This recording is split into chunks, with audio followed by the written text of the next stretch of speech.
উপায় কি আছে কংগ্ৰেছক তেল মাৰিবই লাগিব আমি কংগ্ৰেছত যেতিয়া আছিলো যুৱৰাজক তেল নামাৰ গেছত একদম তেল মাৰিছিলো আমি সেইটো আপত্তি কৰিবলগীয়া কি আছে তেতিয়া কংগ্ৰেছত আছিলো তাৰ চিষ্টেমটো তেনেকুৱা কমলক্ষ্য আমি কৈছো নাই যে ভাৰতীয় জনতা পাৰ্টিত কাকো তেল মাৰিব নালাগে ইয়াত আপুনি কাম কৰক কাৰ্যকৰ্তা হিচাপে তেতিয়া আপুনি স্বীকৃতি পাব কিন্তু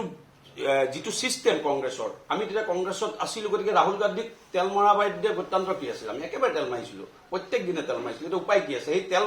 মাৰি মাৰি আমি অশান্তি লাগি আমি ভাৰতীয় জনতা পাৰ্টিত আহিছো গতিকে এইটো কমলক্ষ্য দেৱে একদম সত্য কথা কৈছে আমি একদম তেল মাৰিছিলো তেতিয়া কাৰণ কংগ্ৰেছৰ ইক'চিষ্টেমটোৱে তেনেকুৱা গান্ধী ফেমিলিক তেল মাৰিবই লাগিব উপায় কি আছে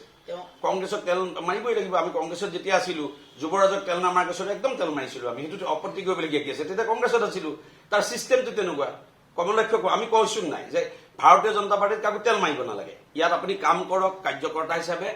তেতিয়া আপুনি স্বীকৃতি পাব কিন্তু